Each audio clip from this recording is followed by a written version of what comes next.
Vamos a ver hoy lo correspondiente a respuesta inmune innata. Seguimos en mecanismos moleculares, es decir, son moléculas lo que está actuando. Y ahora vamos a ver el tema que se llama citocinas. Y en particular una citocina, un par de citocinas, que se llama interferones tipo 1. Interferones tipo 1. Así se abrevia interferones, ahorita lo vamos a escribir. ¿De acuerdo? Entonces, eso es lo que vamos a ver hoy. Pero vamos a platicar inicialmente qué son las citocinas. Las citocinas son mecanismos de comunicación. Acuérdense que estamos platicando en el micromundo, ¿eh? Estamos platicando en lo que pasa a nivel de comunicación entre las células. Entonces, aquí hay un dogma o alguna interpretación en el cual las células se comunican. Las células se comunican a través de mensajes químicos. Entonces, si esta célula le quiere mandar un mensaje a esta, emite alguna sustancia, moléculas de una sustancia, que pueden llevar un mensaje y ser interpretadas o ser recibidas por un receptor presente en la otra célula. Esto es como un dogma de comunicación. En el caso de las células de la respuesta inmune, a estos mensajeros químicos les llamamos citocinas, que son formas de comunicación. Están relacionadas con la comunicación celular. ¿Qué comunicación puede ser esta? Bueno, pues pueden ser muchas. Se puede enviar una señal para decirle reprodúcete, o sea, reproducción o reproducción, por ejemplo, muerte, muere, diferénciate, diferenciación, muerte, activación.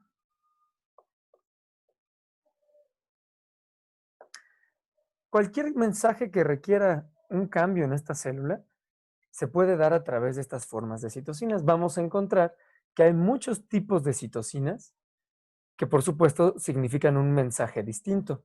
Habrá citocinas que inducen a la célula a que prolifere. Habrá otros tipos de citocinas que la induzcan a que se muera. Habrá otras que producen que se diferencie, otras que se active y un sinnúmero de funciones celulares, ¿de acuerdo? Entonces, estas citocinas son una parte de la respuesta inmune muy importante, porque a lo largo de que vayamos describiendo yo les voy a decir, pues esta célula produce tal y tal citocina que tiene este efecto en otra célula. Ustedes ya saben que nos referimos a mensajes químicos, ¿de acuerdo?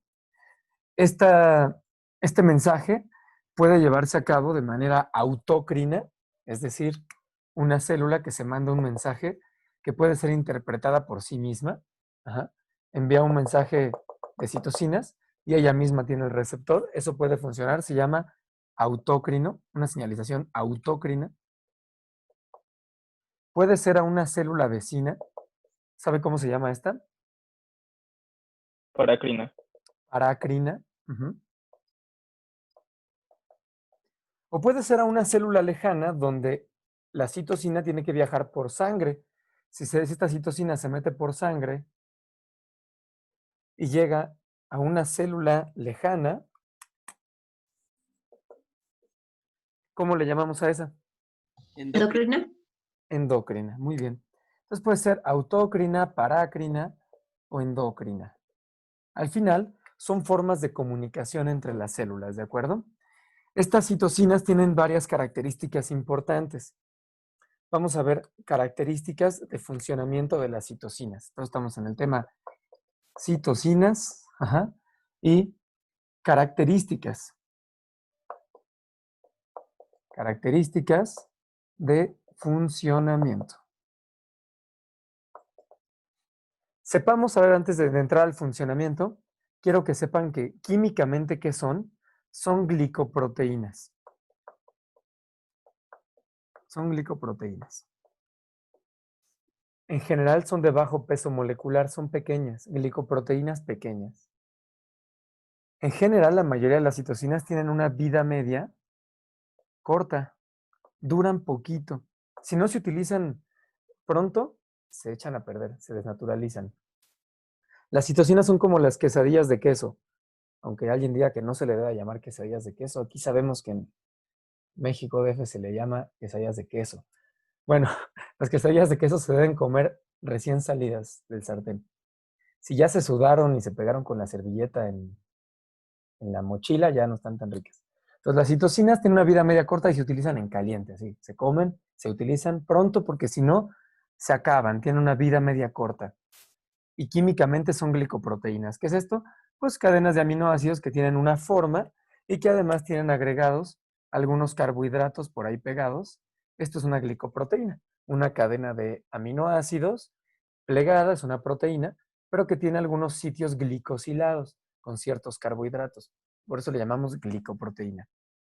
Entonces, ¿cuáles son estas como químicamente funcionan, que tienen vida media corta? Ustedes ya saben que son mensajes y tienen características importantes de funcionamiento.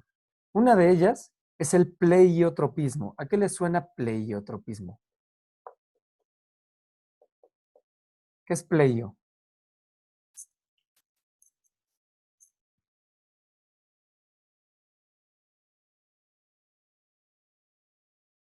¿Cuándo han escuchado algo pleio? Por ejemplo, pleomórfico. Varios. Varios. ¿Y tropismo? Atracción. Muy bien. Afinidad, ¿no? Por ahí va. Entonces, pleiotropismo significa que esa es una característica que tienen las citocinas, son características de funcionamiento de las citocinas. Una sola citocina puede actuar en múltiples tipos celulares o tener múltiples efectos, ¿no?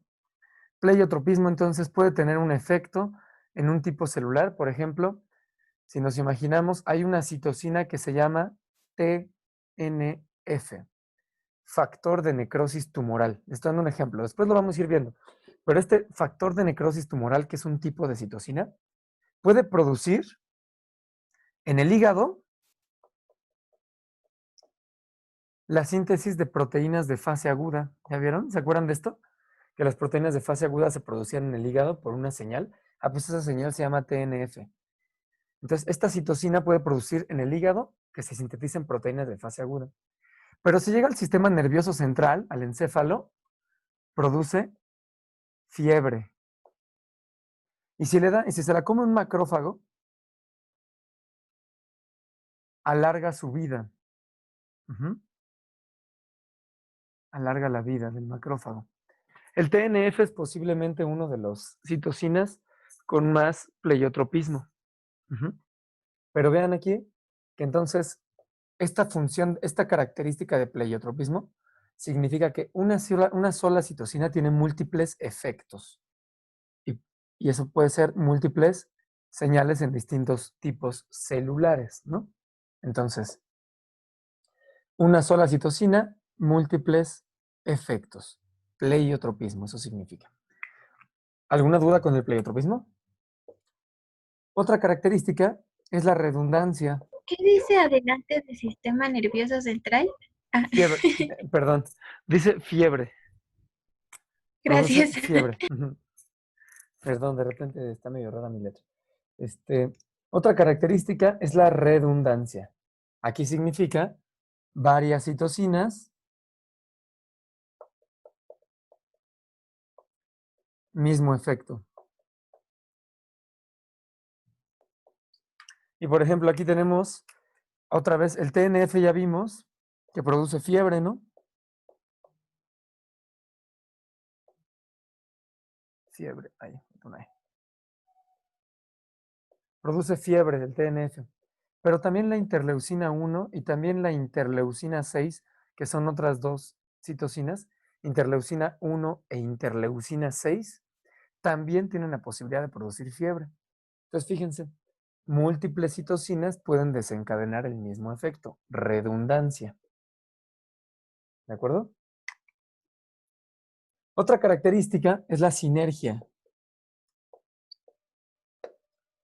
Esto significa que para llevar a cabo algún efecto se puede requerir de dos citocinas. Ujú. Existe una potenciación entre citocinas. Potenciación entre citocinas. Y aquí, para que se den una idea, hay citocinas que pueden activar a una célula. Por ejemplo, otras voy a utilizar, el TNF puede activar a los macrófagos. Pero si al TNF le sumamos otra citocina que se llama interferón gamma, que es una citocina distinta, el efecto es potencial, no es aditivo. No sería, no sería como 1 más 1, 2, sino que la sinergia es un efecto de potencia, ¿no? Se da varias veces más el estímulo. Entonces, hay Pablo, sí. no sé si solo yo, pero yo no veo lo que escribiste debajo de TNF macrófagos. Ah, no. No, no solo tú. Es que mi camarita. Ah, ya sé qué pasó. Voy a dejarla un poco. Es que está rara mi.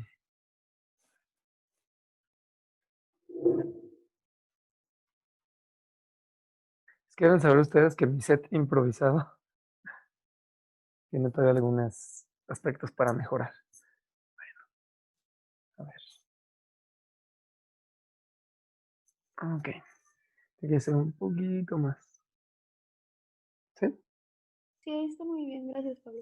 Entonces, les explicaba que esta característica de la sinergia significa que cuando está la presencia de dos citocinas, puede potenciar un efecto. Entonces, en lugar de que cuando están TNF más interferón, los macrófagos se elevan a una potencia. O sea, es bastante, varias veces mayor su activación cuando están presentes dos citocinas. Ese es un efecto de sinergia, ¿de acuerdo? Asimismo, hay algunos fenómenos inmunológicos que requieren la presencia de dos citocinas actuando juntas. Hay un fenómeno que ocurre en la respuesta inmune adaptativa, que para producir un tipo de anticuerpo, después vamos a ver qué onda con estos anticuerpos, se requiere forzosamente de dos citocinas actuando juntas. Una se llama TGF-beta, factor de crecimiento transformante beta, con interleucina 5. Si no están presentes estas dos, si está cualquiera de las dos, no se lleva a cabo este cambio. Nada más les estoy dando algunos ejemplos de qué significa sinergia. Significa el efecto aditivo de la presencia de dos citocinas se vuelve exponencial, ¿de acuerdo? Al estar presentes ambas, se vuelve exponencial el efecto, o bien, al estar presentes ambas, se logra obtener un efecto. Ese es un efecto sinérgico, se requiere de dos componentes al menos interactuando, ¿sí? Esa es la sinergia. Y así como hay citocinas que actúan de manera sinérgica entre ellas, también hay otras que pueden producir un efecto que se llama antagonismo. También hay citocinas que inhiben a alguna otra citocina. Una citocina bloquea o inhibe la presencia de otra. Por ejemplo, el interferón gamma que les platiqué hace un momento, el interferón gamma que activa macrófagos, no se puede ver ni en pintura, bloquea a una interleucina que se llama la interleucina 4 y viceversa. Si llega la interleucina 4, bloquea la presencia de interferón gamma. Hay algunas citocinas que en general son antagónicas. Una bloquea la presencia de la otra. Estas son las reglas del cuento fíjense, les estoy explicando cómo se comunican las células. Este es el lenguaje del micromundo en las células de la respuesta inmune. Son mensajes químicos que se están enviando en todo momento, a toda hora, a nuestras células para hacer esta super sociedad que logra conformar tejidos, órganos e individuos, ¿no? Entonces, ¿cómo se comunican estas células? Este es un delicado sistema de comunicación en las cuales los mensajes pueden tener distintas características. Algunos son pleiotrópicos, un solo mensaje llega a muchos lados, redundantes, varios mensajes tienen el mismo efecto, sinérgicos o antagónicos. ¿De acuerdo? ¿Alguna duda con estas características del funcionamiento?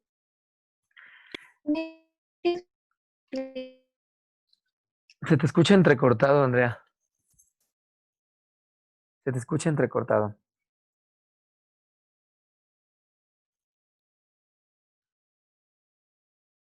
¿Quieres escribirlo, Andrea? Explico antagonismo, claro. Eh, Antagonismo significa que un mensaje bloquea la salida de otro mensaje. Una citosina evita que esté presente la otra citosina. Tienen un efecto inhibitorio una con la otra. Y un ejemplo clásico es, por ejemplo, es este, interferón gamma con interleucina 4. Hay citosinas que son antagónicas entre sí. Ujú. A eso nos referimos con antagonismo. ¿Sí se entendió, Andrea?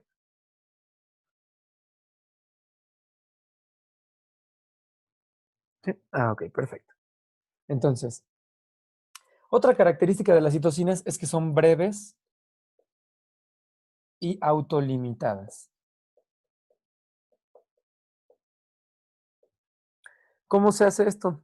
Bueno, significa que, eh, que duran poco tiempo, ajá, no se están produciendo en todo momento las citocinas. O sea, se producen, perdón, se hace una señal, una comunicación entre células. El hecho de que sean breves es esta vida media corta, duran poquito, ¿de acuerdo? Y autolimitadas significa que una vez que se produce una citosina, no se puede quedar encendido en todo momento. Pensemos que hay una célula que está mandando un mensaje, entonces envía una citosina. Pero esta citosina se produce y la misma célula cuando decide producirla tiene que hacer una señal que regule la producción de esta citosina. Si vemos dentro de esta célula lo que está pasando en su citoplasma, pues están produciendo, si esta es una glicoproteína, pues está sintetizando esta proteína. En los ribosomas se está produciendo esta proteína. Entonces se produce, hay una señal que le dice en el núcleo, por ejemplo, en el núcleo se produce el ARN mensajero que sale del núcleo para traducirse a una proteína, pero esta proteína que se está liberando después de la célula hacia el exterior, también tiene que enviar una señal que bloquee la síntesis de esta citosina. Si se necesita más, se vuelve a echar a andar. Entonces, fíjense que son como pulsaciones. Eso se refiere con autolimitados. Se produce la citosina y la misma producción de la citosina dije, frénala, ¿ya? Sí, se autolimita. Se produce la citosina, sí, ahí está. Ok, frénala, sí. ¿Se necesita más? Sí, produce más. Entonces, son como distintos ciclos. Entonces, si una célula necesita mandar un mensaje, enciende su maquinaria y la produce. Ya produjo, lo apaga. ¿Necesita más? Lo prende. Ya se acabó, se apaga. ¿De acuerdo? Entonces, este ejemplo que les doy es cómo funciona la maquinaria de las células para producir citocinas. Las citocinas se producen como en un patrón de pulsaciones. Ajá. Eso significa autolimitado, se autofrena la maquinaria de producción de la citosina. Estas son las conductas generales de las citocinas, ¿de acuerdo? Este tema es muy importante porque a lo largo del curso vamos a ir platicando cómo se hablan las células. ¿Cómo sabe una célula que ahí está viendo una infección, por ejemplo? ¿Cómo sabe el encéfalo que está viendo una infección? Ah, pues porque hay citocinas que le mandan, que van con el chisme. ¿Cómo saben las células del hígado que hay una infección en la pierna? Ah, pues porque hay citocinas que viajan de la región de la infección hacia el hígado y en el hígado se... Entonces, toda esta comunicación orgánica ocurre por estos mensajeros químicos. ¿Dudas hasta ahorita? ¿Quedan claras qué son las citocinas y cómo sus principales características de funcionamiento? ¿Sí? Excelente. Bueno, entonces si entendemos cómo se comunican las células, les voy a dar el ejemplo de una citocina muy importante que se llaman los interferones tipo 1. Entonces, el tema, este es un mecanismo de la respuesta inmune innata, que se llaman interferones tipo 1. Estos interferones tipo 1 son muy importantes en la respuesta inmune innata, pues son un mecanismo fundamental contra las infecciones virales, contra los virus. Para que se den una idea, ahorita muchos de los pacientes que tienen un buen desenlace frente al COVID-10, frente al SARS-CoV-2, que ocasiona la enfermedad de COVID-19, es porque se les ha encontrado que producen buenos títulos de interferones tipo 1. No es garantía, pero esta respuesta es muy importante. Y estos interferones son una citosina, ¿de acuerdo? Estamos hablando un ejemplo de una citosina. Se les llama interferones tipo 1, hay varios otros tipos. Los que vamos a estudiar con la finalidad de esta clase se llaman interferones, aquí les voy a poner ya abreviado, interferón alfa e interferón beta. Estos son los interferones tipo 1 que nos importan para el tema inmunológico. Hay otros interferones como el interferón tau o el interferón omega que tienen participaciones en otras regiones y en otros funcionamientos fisiológicos. Pero para el sistema inmune, el interferón alfa y beta son los importantes, ¿de acuerdo? Les vamos a contar la historia de estos interferones tipo 1 y su pelea contra los virus. Y aquí tomen nota porque, ¿qué tan importantes son las infecciones virales? Altísimas. Y si no, vean cómo está el mundo de cabeza hoy. Pero para que sepan, más o menos el 90% de las infecciones bacterianas tienen como antecedente una infección viral. Si ustedes agarran un centímetro cúbico, así un centímetro cúbico de agua de mar, hay más de 10,000 partículas virales en ese centímetro cúbico. Los virus están en todos lados. Muchos virus pasan por encima de nosotros y de los animales domésticos. Unos se quedan a formar parte, otros siguen su camino y nunca nos enteramos. El micromundo es lo que reina. Y una de las formas de interactuar con esto es a partir de los interferones tipo 1.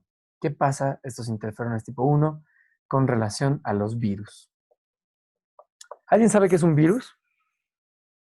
¿O ha escuchado qué es un virus? ¿Cómo lo podrían describir? Pues son como segmentos de ADN o de ARN que son parásitos intracelulares obligados.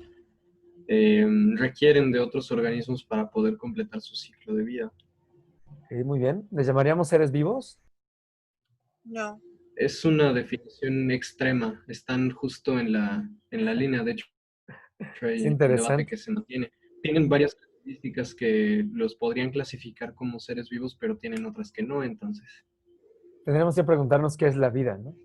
está Entonces raro. volvernos locos un poco, locas. No, sí, efectivamente es muy raro este tema de los conceptos. Para mi gusto están vivos. Yo les tengo cierto cariño. Este, solamente es eso, ¿no? Que por sí mismos no tienen un metabolismo propio. Es una de las características que habitualmente se les atribuye a la vida. Pero tal vez sería como decir si una semilla está viva o no si la dejas fuera de la tierra, ¿no? Un virus, o sea, la semilla requiere de características bióticas y abióticas para poder germinar, y el virus lo que requiere es una célula viva para poder proliferar. Pero bueno, esos son aspectos ya filosóficos que algún día debatiremos. Pero muy bien, Saúl. Entonces, un virus es un agente patógeno, es un agente ultramicroscópico, está en el orden de los nanómetros. Los virus no se ven con microscopía habitual, óptica, sino con microscopía electrónica porque son ultramicroscópicos. Químicamente, como bien mencionaste, son nucleoproteínas. Nucleoproteínas. Es decir, tienen un ácido nucleico que puede ser ADN o ARN. En algunos casos puede haber ambos o segmentitos de los dos, pero la mayoría o tienen ADN o ARN, y estos pueden ser, en cualquiera de los escenarios, de doble cadena o de cadena sencilla. Esto significa que puede ser una sola cadena, por ejemplo, de ARN, así. Este es ARN. O puede ser una doble cadena, como las conocemos, de doble hélice. Doble cadena significa esta estructura helicoidal, y cadenas sencillas, que es una sola cadena, no tiene una contraparte. Y pueden ser tanto de ADN o de ARN, dependiendo del tipo de virus. Vamos a ver que hay una amplia familia que ustedes van a ver cuando lleven virología el siguiente semestre. Pero ahorita sepan que que son nucleoproteínas que tienen ADN o ARN, y que lo tienen escondido o estructurado en una cubierta proteica. Entonces, esta es una cubierta proteica y aquí adentro está el ADN o el ARN, dependiendo qué tipo de virus sea y de doble o de cadena sencilla. Y esta estructura se le conoce como cápside, la cápside. Ujú. A una unidad viral se le conoce como viru. Se le quita la... No, no es cierto. No vayan a decir esto, fue una broma muy mala. Se le conoce como virión. Es que siempre hago ese chiste muy malo, pero bueno. Eh, a los virus, a una sola unidad, se le conoce como virión. Una sola partícula viral le llamamos virión, ¿de acuerdo? Entonces un virión pues está hecho de su material genético, que puede ser ADN o ARN de cadena sencilla o doble. Después tiene una cubierta de proteína que se llama cápside. Ujú. Y la cápside está conformada por subunidades que se llaman capsómeros. Estas son proteínas, ¿eh? Y hay además algunos tipos virales que además de su cápside tienen una cubierta más exterior que se llama envoltura. Y la envoltura está hecha principalmente de lípidos, de membranas, con proteínas accesorias.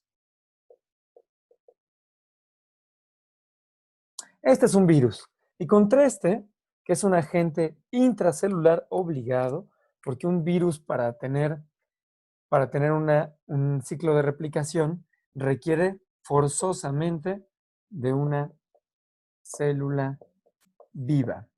Ocupa la maquinaria celular, los virus ocupan la maquinaria celular para replicar más partículas virales, ¿de acuerdo? Aproximadamente de una partícula viral que ingresa a una célula, se producen alrededor de entre 10 a la 4 y 10 a las 5 partículas nuevas. Imagínense, por cada partícula viral que entra a una célula viva, se producen 10,000 o 100,000 partículas nuevas. Es un nivel de producción de progenie altísima, ¿de acuerdo? Muchos de estos virus pueden tener efectos patógenos. ¿Por qué puede producir daño un virus? ¿Por qué un virus puede producir daño o muerte? ¿Por qué lo puede producir? ¿Qué hace un virus? ¿Por qué puede producir daño? ¿Alguien se avienta a decir algo? Mata a la célula. Ok. Unos pueden ser patógenos por su efecto citocida. Matan a las células. Muchos virus ocupan la maquinaria de la célula y al momento de salir inducen la muerte celular, ya sea por apoptosis, pero principalmente por necrosis. Destruyen a la célula. ¿De acuerdo? ¿Por qué más puede producir daño un virus? Hay otra forma en la que es patógenos por su efecto inmunogénico. Como el SIDA. No, en este caso el SIDA sí es citocida, nada más que a las células que mata es a las células del sistema inmune, a las células del sistema inmune, ¿no? Entonces el VIH, el virus, es citocida, pero mata a los linfocitos T cooperadores, lo cual, al estar matando a las células del sistema inmune, pues decae la respuesta inmune. Pero hay otros virus que producen daño porque estimulan al sistema inmune. Ejemplo, el COVID-19, el SARS-CoV-2.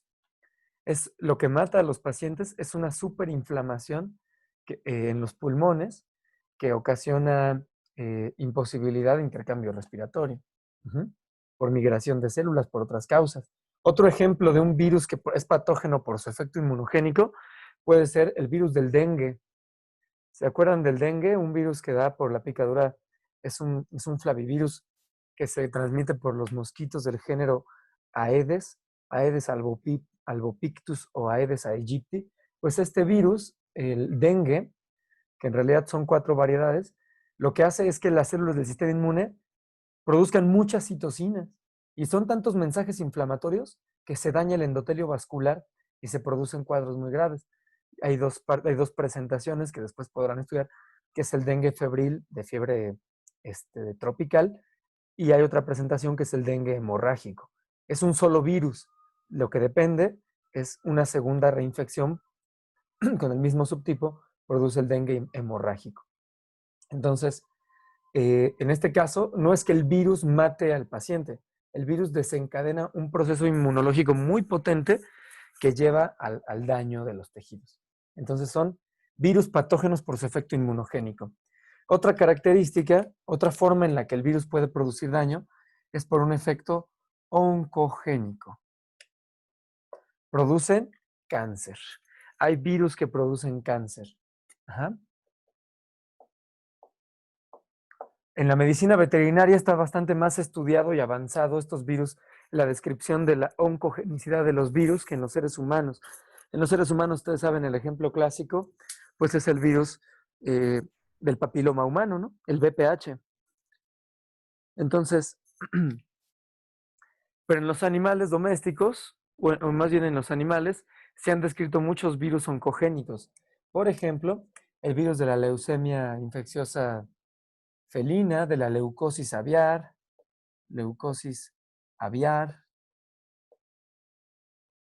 leucemia felina, son virus que producen cáncer, ¿eh?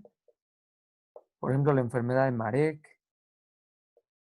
que es en aves también. Por ejemplo, la leucosis bovina. El TBT puede El TBT ahí todavía está en estudio. No se ha dicho que es un virus, yo creo que es un virus, pero parece ser, se le llama tumor venéreo transmisible. Hay que investigarlo más, seguramente por ahí hay un origen viral. Hasta ahorita se plantea que es una célula transformada, una célula tumoral que viaja de un paciente a otro. Fíjense qué interesante. De hecho, el TBT es una línea de investigación que ahí está pendiente y que a muchos de nosotros nos interesaría. Ahí si luego quiere alguien hacer su tesis, igual ya le hacemos algo con TBT a ver qué pasa. Porque yo estoy en el laboratorio de virología, sepan. Estoy en el departamento de microbiología e inmunología, pero el laboratorio donde estoy es el laboratorio de virología. Entonces, muchas de estas cosas que les hablo de virus es porque las conocemos. Además, yo trabajé haciendo vacunas y algunas otras cosas que luego les platicaré. Pero el TBT es muy interesante para estudiar. La respuesta inmune a los virus es muy importante. Entonces, ¿qué podemos hacer? O una de las principales herramientas para frenar a estos virus Pablo, son los interferones tipo 1. Sí, Carla. perdón, inmunogénico puede ser tanto que suprime el sistema inmune o que lo sobreestimula. O sea, pueden ser ambas o solo que lo sobreestimula. Solo que lo sobreestimulan. Así es. Como Ok, viene así el pero nombre. No, nada que disculpar. No tienen que pedir perdón. Solamente tomar la palabra y ya. Al llamarse el término como inmunogénico, así se refiere, ¿no? Como de génesis, origen. Entonces, el origen está en la estimulación del sistema inmune. Ujú. Hay otro virus que es patógeno por su efecto inmunogénico, que es la anemia infecciosa equina. Es un virus que afecta a los caballos. El virus se replica en el endotelio vascular y no produce mayor daño. Pero hay tantas partículas virales que el sistema inmune al atacarlos termina destruyendo a los eritrocitos, produciendo anemia. Entonces, este virus viaja anclado a los eritrocitos, se llama anemia infecciosa equina. Y es un ejemplo también clásico de un virus patógeno por su efecto inmunogénico. Ujú. La respuesta inmune al atacar al virus daña de manera colateral a los eritrocitos donde el virus va anclado para viajar. Ujú. Bien, entonces les platico que un mecanismo para detener estos virus que son bastante severos y contra los cuales hay que frenarlos son los interferones tipo 1, que son una citocina. Entonces, ¿cómo actúan? Bueno, esto ocurre en una sociedad celular, en una relación entre células que están viviendo en un mismo tejido. Y en eso ocurre una infección viral. Les voy a dibujar el virus más clásico, los más comunes son de forma icosaédrica, por eso se los dibujo así. Aunque sepan que también hay virus como los flavivirus que son así alargados, o hay virus en forma como de bala, como el virus de la rabia, pero el ejemplo esquemático que más me gusta es un virus icosaédrico. Entonces, entran virus en una infección. Se va un caballo a un lienzo charro, lo llevan a competir, o bueno, un lienzo charro no, porque hacen muchas cosas que tal vez no están bien, y luego podemos discutir, pero se va a algún encuentro ecuestre y entonces va un caballo que está infectado con influenza equina H7N7, que es una muy común, influenza equina H7N7, es un tipo de influenza que les da a los caballos, y entonces los caballos al estar en contacto, pasar cerca, uno estornuda y está eliminando virus, y el otro caballo lo inhala, el otro caballo lo inhala, entra el virus por vía respiratoria, viaja hacia los pulmones y llega el virus a las células pulmonares y se agarran, tienen unos receptores que se llaman hemoaglutininas y neuroaminidasas. Con su hemoglutinina se agarra del ácido ciálico de las células de los pulmones del caballo. Y entonces, pues estas células estaban normales, viviendo en la tranquilidad de su contexto respiratorio, cuando se llega una infección viral y el virus se ancla, infecta la célula, se introduce en la célula. Primer paso de la infección viral es la viropexis o adhesión. El virus une un receptor viral con un receptor celular y ya se quedó pegado. Ya se quedó pegado, ahora el siguiente paso es el ingreso, la penetración viral, también conocida como viropexis. Viropexis, que es la entrada de la partícula viral hacia el interior de la célula. Ya se metió el virus a la célula y ahora se desnuda. Se quita la cubierta, libera su material genético. O sea, ya una vez que ingresó la partícula viral, después se desnuda. Le estoy hablando en términos muy generales, ¿eh? Hay virus que tienen algunas singularidades. Sí, adelante. Una pregunta rapidísima. Claro. ¿Cómo se llamaba cuando se pega al receptor? Adhesión. Adhesión viral. Se los dije mal. Ok. Que le había puesto un nombre como viro algo, diferente de viropexia. Ay, no sé qué les puse. Tal vez me confundí, les dije viropexis ahí. Pero no, Ok. el primer paso es adhesión. Ajá. Adhesión, después es penetración o viropexis, que es lo mismo. Y una vez que ingresó, sigue el desnudamiento, se abre la cápside y se libera el material genético. Y con esto, el virus toma el control genético de la célula. La célula dice, oye, es que yo tengo que trabajar haciendo esto y produciendo, haciendo el pase de oxígeno. Nada, el virus dice, aquí mando yo, toma el control genético y dice, y ahora vas a hacer lo que yo digo. Y el virus ocupa la maquinaria celular para producir, aquí hay una serie de pasos intermedios que verán en virología, de síntesis de ARNs, de proteínas, etcétera. Pero al final, después de todos estos pasos, el virus va a generar una nueva generación de partículas virales, un montón, 1 por 10 a la 4, 1 por 10 a la 5 de nuevas partículas virales, y una vez que ya produjo esta progenie, mata a la célula y envía la progenie viral al exterior. ¿De acuerdo? Ese es un ciclo de replicación viral. Y ahora esta progenie pues, va a infectar a las células vecinas. ¿De acuerdo? Bueno, este es el ciclo que les quiero platicar de cómo se replica un virus. Porque vamos a ver que lo que hace el interferón, como su nombre lo dice, es interferir. Se llama interferón porque interfiere. Va la historia del interferón. Este es como lo que haría el virus súper feliz, ¿no? En un proceso infeccioso. Pues bueno, sepan ustedes que cuando esta célula se ve infectada, hay mecanismos en las células para que ellas sepan cuando fueron infectadas. Cuando esta célula se da cuenta de que la infectaron, envía una señal hacia las células vecinas cuando el virus adentro se está replicando. De manera paralela, la célula, antes de que sea asesinada, envía un mensaje. O sea, apenas el virus ingresó a esta célula, se desnudó, está el virus aquí adentro, pues esta célula manda un mensaje a las células vecinas y este mensaje, si pensamos que las citocinas son mensajes, este mensaje que manda al exterior son los interferones alfa o interferones beta. Dependiendo la célula se produce más alfa o beta. El alfa lo producen más los leucocitos y el beta lo producen más los fibroblastos. Pero todas las células nucleadas pueden producir interferón tipo 1. ¿Quiénes pueden producir interferón? ¿Quiénes pueden producir interferón? Todas las células nucleadas tienen la posibilidad de hacerlo. Entonces, esta célula fue infectada por el virus de influenza y cuando el virus se ingresa, esta célula se da cuenta, ya me infectaron, y entonces manda un mensaje a las células vecinas. Y las células vecinas detectan con su receptor a interferón tipo 1 que hay un virus en la colonia.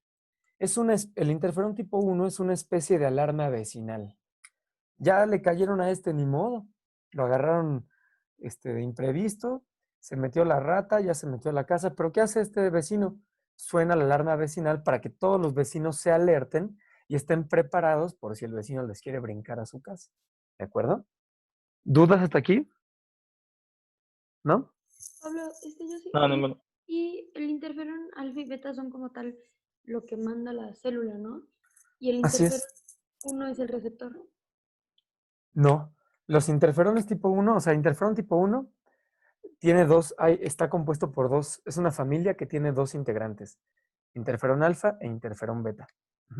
Esos son los interferones tipo 1.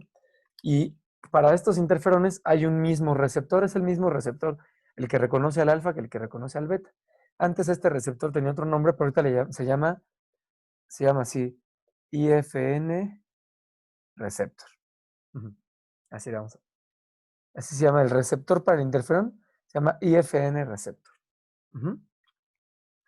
Y entonces, estas células vecinas detectan o reciben la señal que le está mandando una célula a otra. ¿Se dan cuenta cómo esta es una comunicación celular?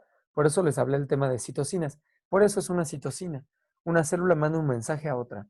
En este caso es un mensaje de alerta hacia las células vecinas que les dice, prepárense, vecinas, porque hay un virus en la colonia. Cuando las células vecinas reciben el mensaje de interferón tipo 1, se preparan.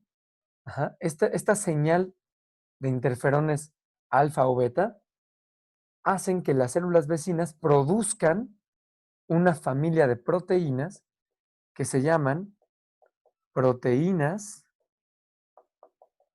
antivirales. Proteínas antivirales. Cuando las células vecinas reciben el mensaje de interferones, se ponen a producir proteínas antivirales, ¿de acuerdo? El paso 1 es recibir el mensaje de interferón, recibir el interferón en sus receptores, y el paso 2 es ponerse a producir proteínas antivirales, ¿de acuerdo? Estas proteínas antivirales se encuentran en estado simógeno.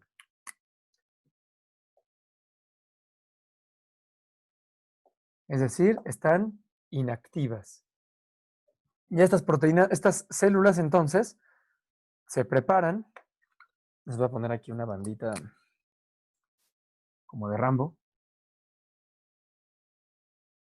Se preparan cuando reciben el interferón, ya están listas. Y eso significa que produjeron proteínas antivirales. Estas proteínas antivirales están en estado simógeno. Aquí hay algunos ejemplos. Hay una proteína antiviral que se llama la 2,5 oligoadenilato sintetasa. 2,5 oligoadenilato sintetasa. Este es un ejemplo de proteína antiviral, ¿de acuerdo? Otro ejemplo es una enzima que se llama proteína sinasa, va con K, proteína sinasa R, la PKR. Otra es la adenosin desaminasa. Estas son tres enzimas que están en estado simógeno. 2,5 oligoadenilato sintetasa, proteína sinasa R y adenosin desaminasa. ¿Quieren que se los escriba o quedó? Bueno, Seguimos. Entonces, estas proteínas antivirales, estas 3 proteínas antivirales, ya están presentes en estas células, ajá, pero están en estado simógeno. Aquí anda la 2,5 OAS, aquí anda la PKR y anda la adenosíndeaminasa, pero están inactivas. ¿Cuándo se van a activar? ¿Cuándo creen ustedes que se deban activar estas proteínas antivirales? Cuando entra el virus. Muy bien, cuando entra el virus. Muy bien.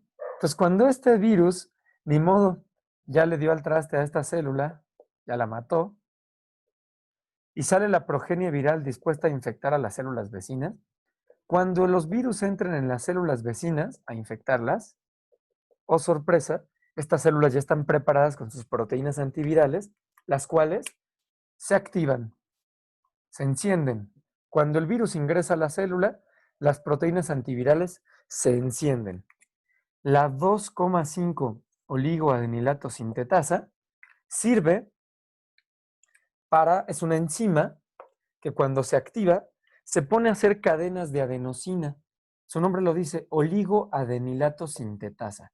Oligo es muchas veces repetida, adenilato es varias unidades, adenilatos que son adeninas y sintetasas que es una enzima que sintetiza cadenas de adenosinas. Entonces, fíjense, esta enzima, cuando se activa, se pone a producir cadenas de adenosinas. Adenosina, adenosina, adenosina, adenosina, adenosina. ¿Ustedes creen que cadenas de adenosinas así sean normales en una célula? No. Esta es una señal de que algo está raro dentro de la célula. Esta enzima oligoadenilato sintetasa produce cadenas de adenosinas. Y estas cadenas de adenosinas activan un sistema de enzimas que se llaman RNasas. ¿Qué hacen? Destruir el ARN. Todo el ARN. Si este virus agarra y se desnuda y saca su ARN, las RNasas se lo destruyen. Si el virus se desnuda y está utilizando la maquinaria de los ribosomas para producir proteínas, pues los ribosomas necesitan ARN, estas RNasas se lo destruyen. Entonces, interrumpen, la 2,5 oligoadenilato sintetasa produce cadenas de adenosina que activan a su vez a las RNasas. Y estas interrumpen el proceso, interrumpen que se pueda meter el ARN a los ribosomas porque lo destruyen antes. ¿De acuerdo? Eso es lo que hace la 2,5 oligoadenilato sintetasa. La PKR es una enzima que cuando se activa, fosforila, acuérdense que el nombre sinasa significa que fosforila, entonces va y fosforila una región de los ribosomas. Y al fosforilar los ribosomas, bloquea el proceso de la traducción. Bloquea la traducción, que es el paso de RNA a aminoácido.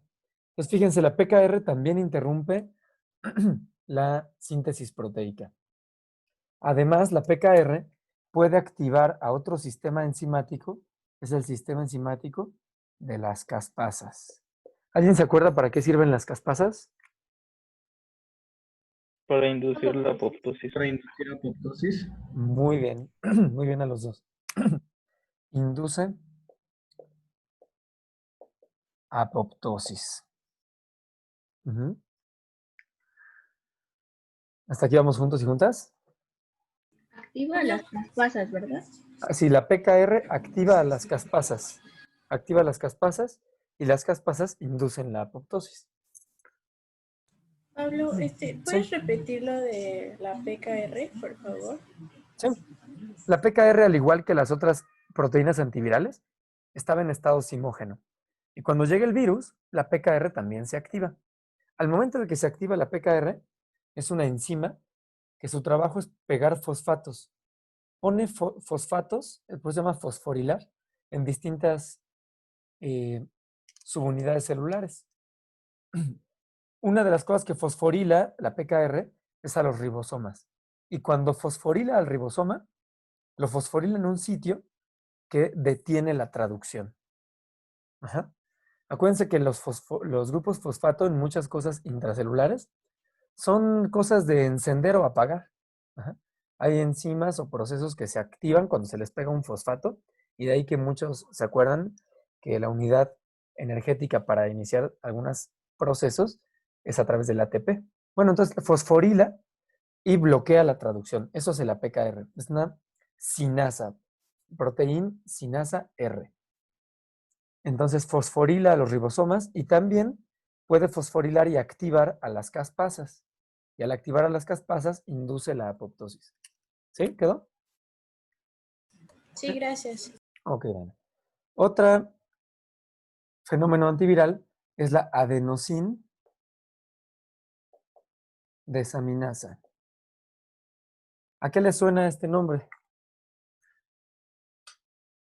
Desamina las adenosinas.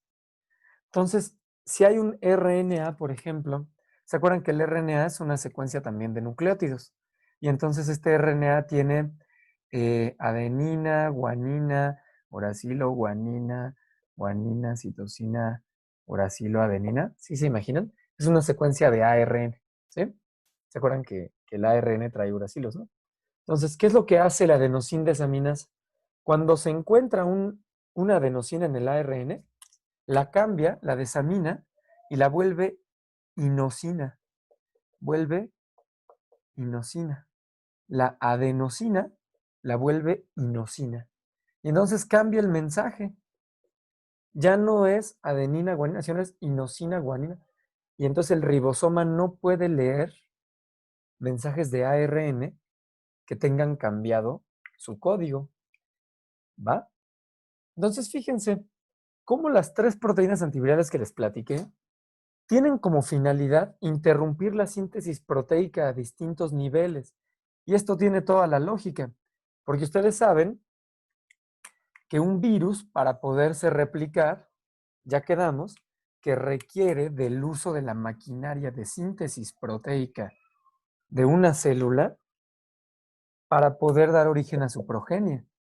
Entonces, esta célula tiene una maquinaria de síntesis proteica que el virus quiere utilizar. Pero cuando la quiere utilizar en las células que ya recibieron el mensaje de interferón, las proteínas antivirales se activan. Y entonces, a través de estos 3 mecanismos, hay otros más, pero por estos 3 que son muy importantes, se bloquea la síntesis proteica. ¿Cómo? Pues de entrada se activan RNasas que destruyen el ARN del virus que quiere liberar o que está produciendo para dar origen a proteínas virales. Además, se detiene al momento de que ese ARN si escapó y se va a traducir, pues está cerrado el lugar de la traducción, entonces ya no se puede traducir a aminoácido. Además, la PKR induce la apoptosis, porque si esta célula se puede morir con tal de que el virus no la utilice. Y la adenosina pues también está modificando el código y lo vuelve ilegible para el ribosoma. ¿De acuerdo? Entonces, se dan cuenta cómo el interferón actúa interfiriendo de manera indirecta en la réplica viral. Porque ojo con esto y por favor no me lo vayan a decir en el examen. Los interferones no actúan directo sobre el virus. No es que el interferón vaya y mate al virus o destruya al virus. No, no, no. El interferón es una citosina. Por lo tanto, actúa en la señalización hacia las células vecinas. Y las células vecinas se protegen con las proteínas antivirales que indujo el interferón. Y estas proteínas antivirales bloquean en distintos niveles la síntesis proteica dentro de la célula blanco del virus. ¿De acuerdo? ¿Qué les pareció este cuento? ¿Dudas? ¿Dudas del interferón? Pablo, ¿podrías repetir lo de las 2,5 OAS, por favor? Ajá. La 2,5 oligoadenylsintetasa también es una proteína antiviral y su función es que cuando entra el virus se activa esta enzima y se pone a producir cadenas de adenosinas. Imagínense cadenas de adenina, adenina, adenina, adenina. Esta es una señal de que algo está raro, de que hay algo mal dentro de la célula, porque ningún gen son cadenas de adenosinas, son puras adeninas, adeninas, adeninas. Entonces, cuando la 2,5 OAS produce estas cadenas de adenosina, es la señal para que se activen otras enzimas que se llaman RNasas. Y estas RNasas son las responsables de destruir el ARN celular. ¿De acuerdo? ¿Dudas con esto? Gracias. ¿Queda claro entonces cómo actúan los interferones tipo 1? Ujú. Lo importante de la adenosina desaminasa es que convierte las adeninas en inosinas. Es correcto. ¿Sí? Ok, Y al ser inosinas ya no son legibles para el ribosoma, porque el ribosoma lo que sabe leer son adeninas, no inosinas. ¿Ok? va. Muchas gracias. Perfecto. Va, excelente. ¿Alguna otra duda? ¿No? Bueno, entonces, dudas del interferón. ¿Queda claro su funcionamiento? Queda claro que es una citosina y que no es que el interferón tipo 1 actúe directamente o mate a la partícula viral, no. Lo hace a través de una señal parácrina de una célula infectada hacia sus células vecinas, y son las células vecinas las que se protegen a través, o sea, esto no pasa directamente, sino que es a través de las células vecinas, y estas se preparan con las proteínas antivirales, ¿de acuerdo? Y esto sí puede detener la infección viral, ¿de acuerdo? Ahora, si se dan cuenta, sí, adelante. Sí, una duda. Mencionó que el interferón beta es producido sobre todo por fibroblastos. Así es, sí. Ah, ok. Les mencionaba que dentro de los interferones tipo 1 está el interferón alfa y está el interferón beta. En realidad utilizan el mismo receptor en las células vecinas. ¿Cuál es la diferencia? Este se produce en mayor cantidad por los leucocitos y este se produce en mayor cantidad por los fibroblastos. Acuérdense que en todos lados de los tejidos hay fibroblastos, productores de matriz extracelular. Carla, tenías una pregunta. ¿Quieres compartirla? Sí, gracias. Bueno, es que en patología, ay, no sé si la vaya a plantear bien, pero bueno, voy a intentarlo. Nos dijeron que hay dos tipos de necrosis, ¿no? La necrosis liquefactiva y la necrosis gaseosa. Y bueno, yo me aprendí al principio que la liquefactiva estaba caracterizada más que nada por el pus, ¿no? Por bacterias que producían pus. Y la gaseosa por bacterias que producían granulomas. Y eso conllevaba también que hubiera diferentes células del sistema inmune encapsuladas, en el caso de que fueran encapsuladas o también al parecer hay difusas, ¿no? Pero el punto es que en la liquefactiva nos dicen que hay neutrófilos y piocitos, ¿no? Mientras que en la gaseosa hay células gigantes, linfocitos, macrófagos, o sea, otro tipo de células, otro tipo de reacción inmune, entre comillas. Bueno, así lo veo yo. Es correcto. Y al principio yo dije, bueno, tal vez sea porque diferentes bacterias ¿cómo se dice? Secretan diferentes sustancias y eso llama a diferentes células del sistema inmune. Pero entonces resulta que no, porque hay otras causas que pueden darte, por ejemplo, necrosis liquefactiva como un infarto en el cerebro, o sea, siempre va a ser necrosis liquefactiva en el cerebro a pesar de que sea un émbolo, ¿no? O en el caso de una embolia, o en el caso de la gaseosa, pues puede ser causada por cristales de minerales, ¿no? Que rompen la célula y, y pues llegan estas células del sistema inmune. Entonces el caso no es no es como el agente etiológico, sino lo que la clasifica como liquefactiva gaseosa, por lo que yo veo, son las células del sistema inmune. Pero Pues ¿por qué a veces? fíjate que son las dos, ¿eh? En realidad son las dos. Okay. Ah, perdón, no terminaste tu pregunta.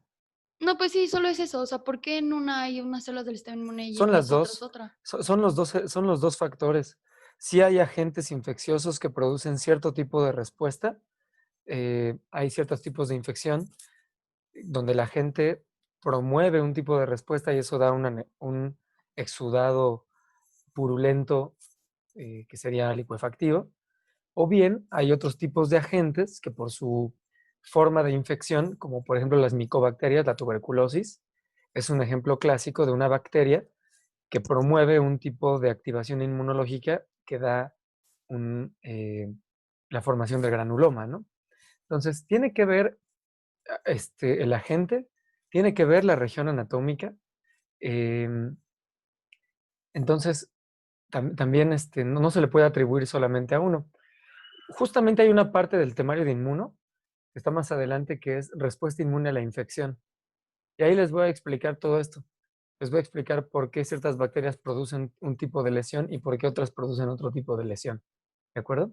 Pero sí está marcado por poblaciones inmunológicas diferentes entre un tipo de agente o una región anatómica. Hay una propuesta ahí que es muy bella también de esta Polly Matzinger, una inmunóloga que les platicaba. En realidad la respuesta inmune depende de órgano. Hay sitios donde la respuesta inmune tiene una forma, regiones anatómicas, y otros órganos donde responde de una manera distinta al mismo agente, ¿de acuerdo? Pero eso lo vamos a entender, les digo, cuando veamos respuesta inmune a la infección. Pero sí, es bueno que vayan hilando aquellos conceptos que se acercan en las pláticas. Yo no sé a qué se refieran con piocitos. Bueno, a mí me dijo el doctor que son neutrófilos muertos, así me dijo que se llaman. Yo también me Ah, quedé caray. como, ah, bueno, así me dijo, no lo sé. O sea, Hay algunos términos que luego ya no están en uso. Yo, cuando menos en los 20 años que revisando esto, no tengo 20, tengo 10. pero No perdón, lo he rápido, escuchado. Sí, nada más, entonces en el caso, por ejemplo, es que también nos dijo que la siderosis, que son como estos cristales de hierro, causan ajá. específicamente la reacción inflamatoria típica de una gaseosa. Y si eso se puede dar en cualquier parte del cuerpo, pues entonces eso no es cierto, ¿no? Puede ser tanto licuefactiva como gaseosa, entonces, ¿no? Hablando de reacción inmune, ¿no? No Bueno, lo no sé, sé. lo vamos a... Tendría que revisar el ejemplo específico de la siderosis. Este, Efectivamente, por ejemplo, con otros compuestos que no se pueden eliminar fácilmente, como el asbesto, como algunos otros óxidos, sí migran células que al no poder eliminar, siempre que no se puede eliminar una partícula del organismo, las células la encierran. Y la forma de encerrarlas es un tipo de activación parecido a lo que ocurre en los granulomas, que no forzosamente es lo mismo. Justamente el siguiente tema que vamos a ver ahorita es el tema de las células de la respuesta inmune innata. Y vamos a entender un poco de esto. Tiene que ver, es una respuesta, por ejemplo, también hacia el carbón. El carbón también ocasiona que las células lo engloben al carbón y lo encierren, no lo dejen salir. Es lo que pasa con los tatuajes. La tinta se queda atrapada por macrófagos que se le están comiendo para eliminarla y nunca lo logran. Y entonces un macrófago al final llega y se come a otro. Pero es porque no lo pueden eliminar. La mayoría de los compuestos que no se pueden procesar, metabolizar y eliminar, lo que se hace es que se encierran. Por ello no se me haría raro, no debería estudiar yo el tema directo de la siderosis. Igual si tú pudieras revisarlo, Carla, y me lo compartes, o nos lo compartes a todas y a todos para revisarlo. Ajá, pero sí es algo común, o sea, sí es correcto lo que está planteando el compañero, porque aquellos componentes que no se pueden eliminar se encierran. Si no puedes con ellos, mételos a la cárcel. Eso es lo que hace el sistema inmune. Y la forma es a partir de algo parecido a lo que ocurre en los granulomas, que es una activación de células que se llaman células gigantes de cuerpo extraño. Así es. Ujú, Ok, también lo es voy a correcto. checar en el cerebro, por lo de los códigos Sí, genéticos. échale un ojo y me lo Ahorita me compartes, creo. ¿no? Me ayudaría mucho también para que yo vaya revisando este tipo de dudas. Pues muy bien, Gracias. no hay de qué. ¿Alguna duda extra con lo que vimos del interferón? Ustedes vieron que al final, pues incluso un camino al que recurre la célula infectada, ajá, es a través de la PKR, incluso apostarle al tema de la apoptosis. ¿Cómo ven ustedes esto? ¿No saldrá más caro el caldo que las albóndigas? Porque imagínense cuántos millones de células se pueden morir si la PKR activa la apoptosis. ¿Creen que valga la pena matar a la célula? Sí, porque así ya no infecta más células. Así es.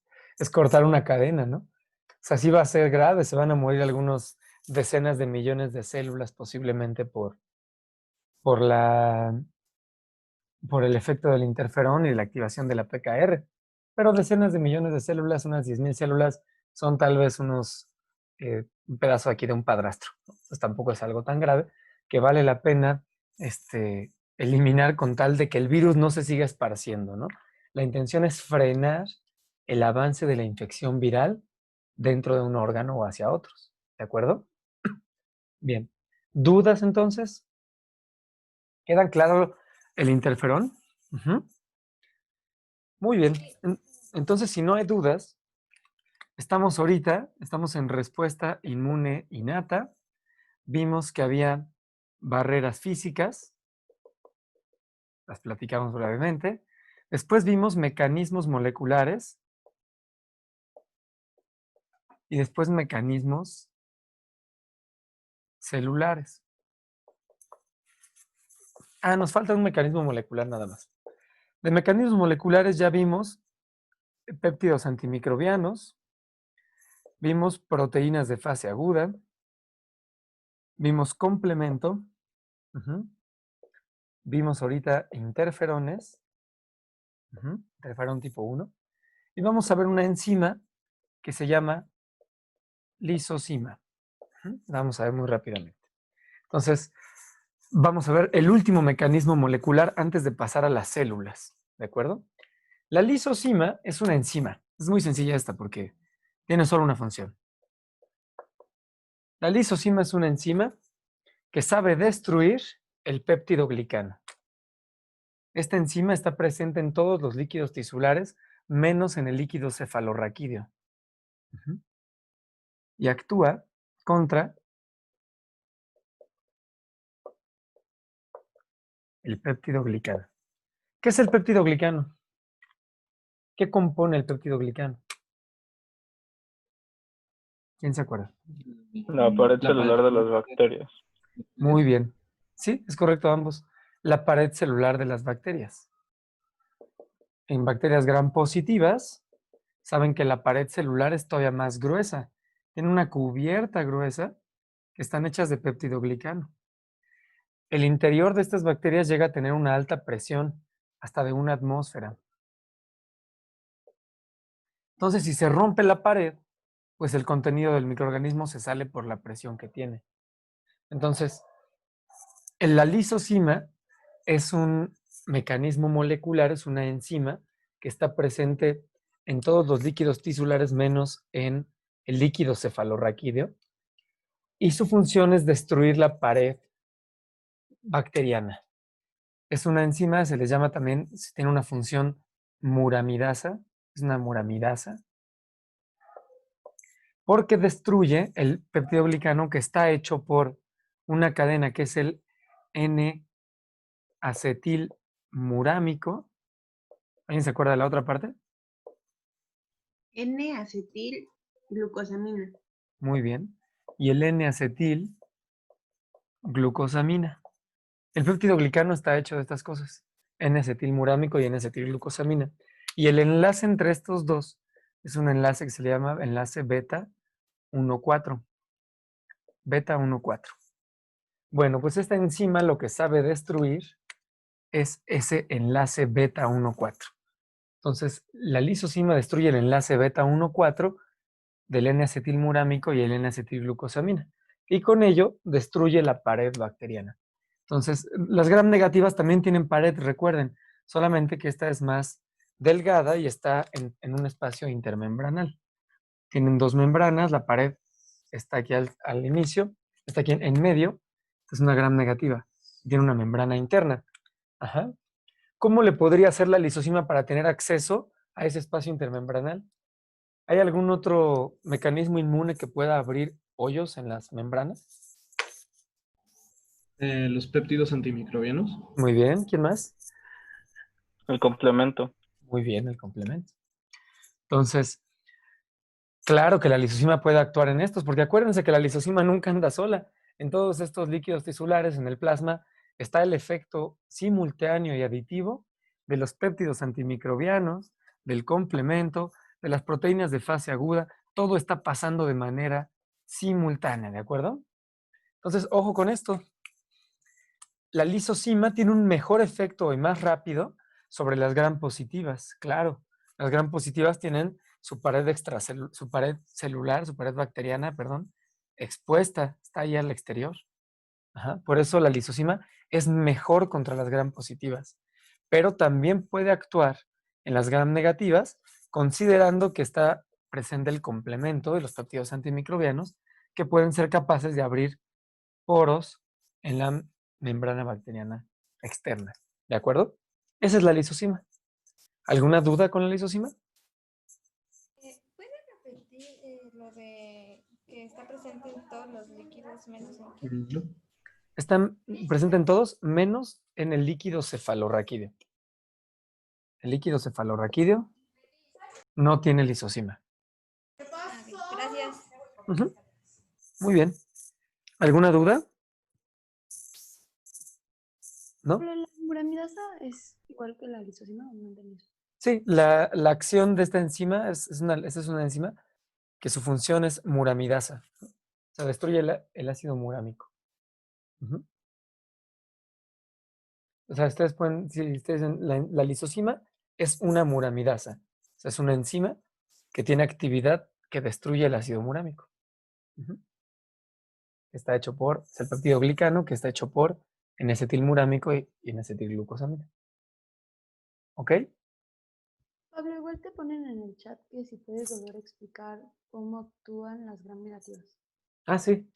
Lo que les mencionaba es que en las gram negativas, gracias, es que en las gram negativas, pues podríamos pensar que como la lisosima actúa en la pared, pues no tendría acceso a la pared porque la pared en las gram negativas, aquí les dibujé, el- están las membranas, la membrana interna y la membrana externa de las bacterias gram negativas, y en ese espacio está la pared, el péptido glicano, ¿no? Entonces, ¿cómo le podría hacer la lisosima para afectar esta pared que está, digamos, en un espacio atrapada? Bueno, pues una forma en la que puede actuar es porque hay otros mecanismos innatos como los péptidos antimicrobianos o el complemento, que dentro de sus funciones está hacer poros. Y al hacer poros, puede ingresar la enzima, la lisosima, y degradar ahora sí la pared, y entonces ya queda otra vez expuesta la membrana interna, ¿sí? Entonces, se sustituye o se suma el efecto, ¿no? Pero lo que mencionábamos aquí es que la lisosima también puede actuar en las gram negativas, aunque actúa con menor efecto que el que tiene en las gram positivas. ¿De acuerdo? ¿Quedó claro? El chat. ¿Sí, Liliana? ¿Quedó? Ok, perfecto. Muy bien. Entonces, si no hay dudas con los mecanismos moleculares, ahora tenemos que acordarnos que todo esto ocurre de manera simultánea. Este cuento que les conté de los péptidos antimicrobianos, el complemento, las proteínas de fase aguda, la lisosima, todo eso ocurre de manera simultánea. Y es muy importante porque los microorganismos claramente no se van a dejar cuando están haciendo una infección. Tiene que haber muchos mecanismos actuando que puedan detener el momento en el que están entrando estos microorganismos y disminuir la velocidad con la cual infectan. ¿De acuerdo? Si no hay dudas, vamos a pasar ahora a los mecanismos celulares. Células de la respuesta inmune innata. ¿De acuerdo? Y lo que vamos a ver en el pedacito de tiempo que nos queda solamente es el plano llave, el árbol genealógico. ¿De dónde vienen estas células de la respuesta inmune innata? ¿Dónde se producen las células sanguíneas? ¿Quién se acuerda? ¿En la médula?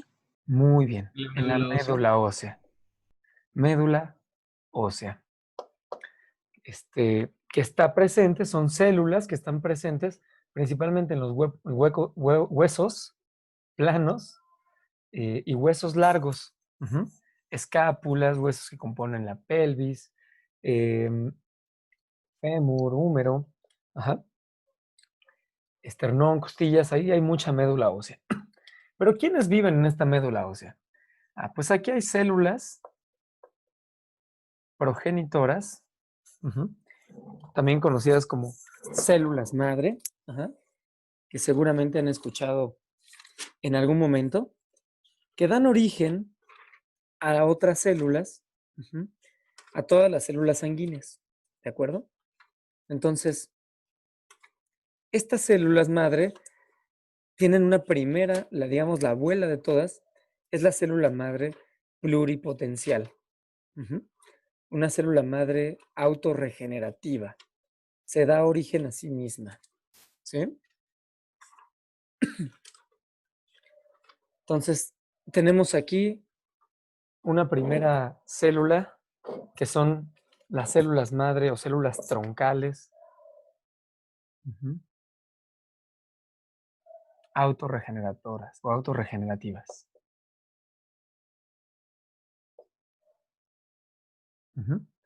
Es una célula con poco citoplasma, mucho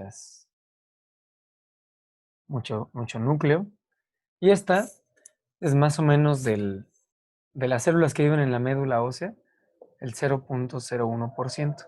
Son muy poquitas. Y estas pueden dar origen a otra célula que también es una célula troncal. En inglés las van a encontrar en los artículos como stem cells. Célula troncal.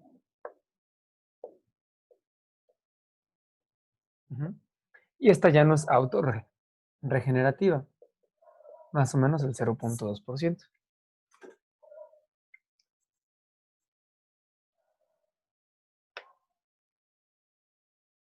De esta célula troncal se puede dar origen a dos linajes. Estoy hablando como en términos muy generales. Van a ver que hay otros pasos intermedios que verán a más detalle en patoclínica, pero de aquí pueden salir dos linajes. Lo voy a hacer de otra manera. Voy a poner en el centro. Entonces, esta célula troncal autorregeneradora puede pasar a volverse una célula troncal nada más. Esta ya no se autorregenera.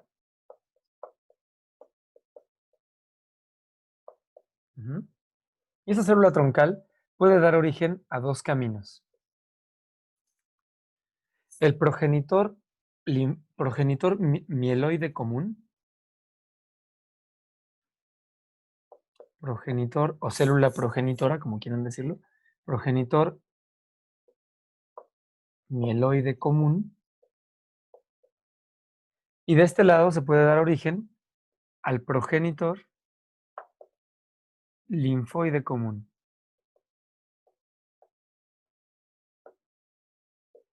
Progenitor mieloide común o progenitor linfoide común. Estas son dos células distintas.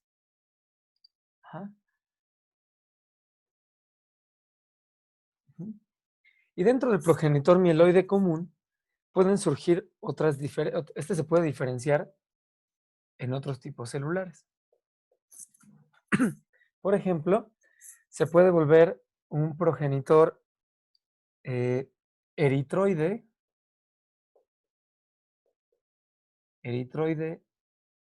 megacariocítico.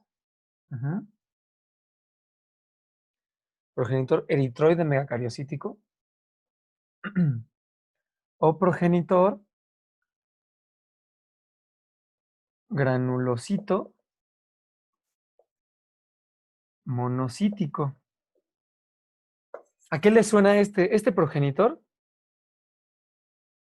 ¿A quién podrá dar origen? Este eritroide megacariocítico. ¿A qué le suena? A los eritrocitos. Muy bien. Megacariocitos. Muy bien, a los dos. Aquí hay una división a través de familias. Unos se van hacia el lado de eritrocitos, otros se van hacia el lado de megacariocitos.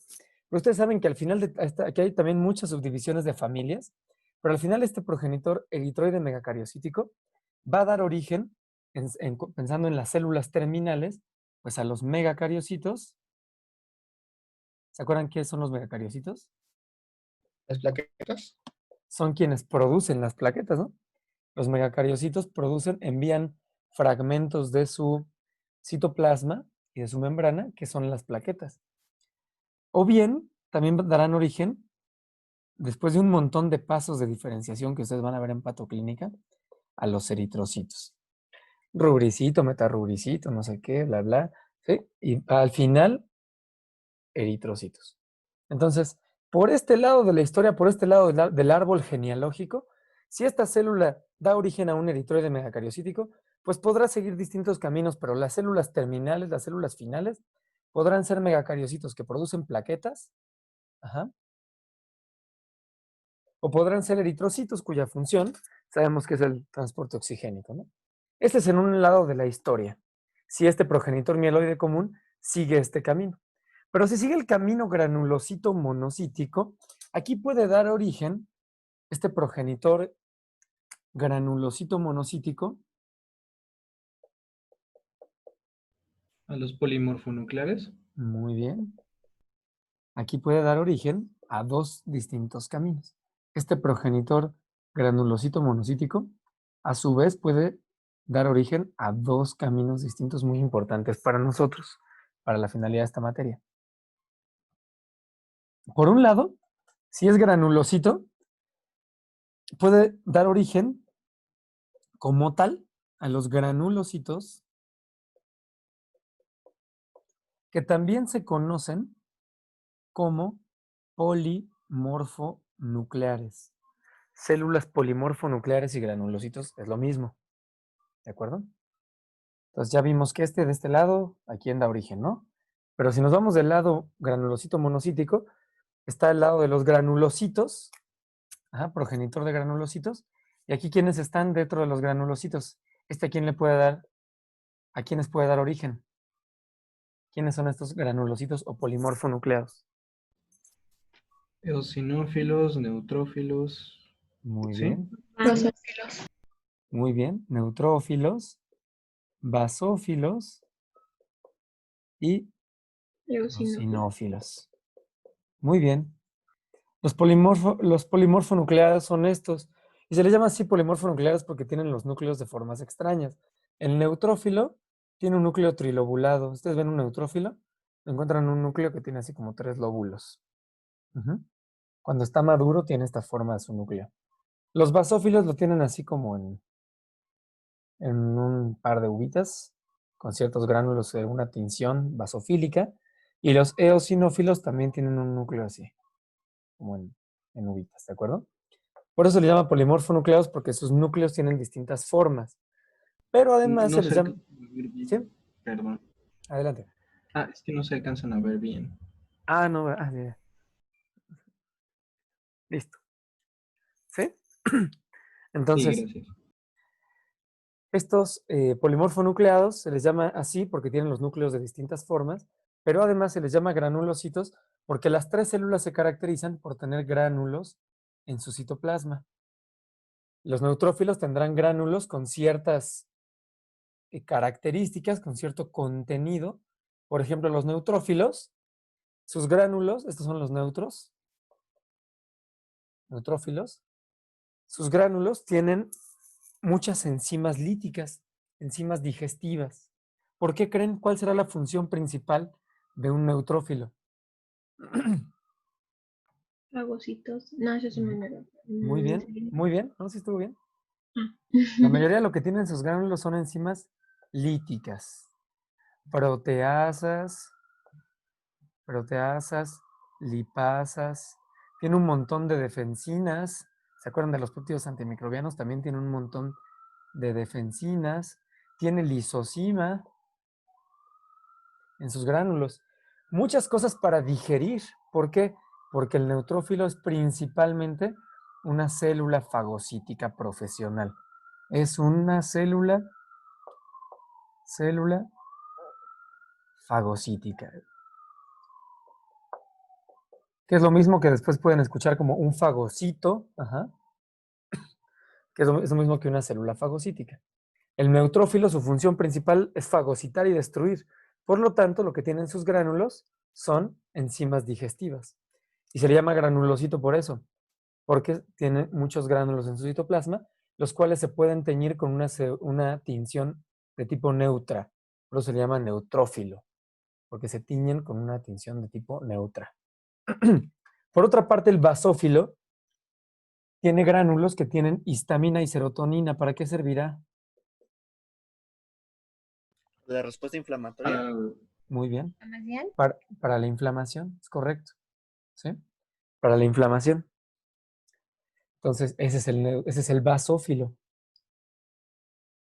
Mientras que el eosinófilo tiene gránulos eosinofílicos, se tiñen con eosina, y tienen aquí enzimas, una enzima que se llama proteína básica mayor. Y esta proteína básica mayor es muy buena para destruir o para atacar parásitos. Las larvas de los parásitos, principalmente.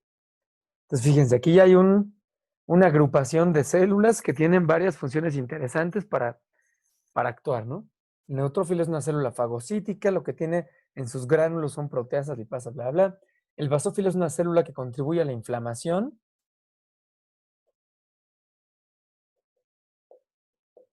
Y lo que tiene en sus gránulos es histamina y serotonina, por lo tanto.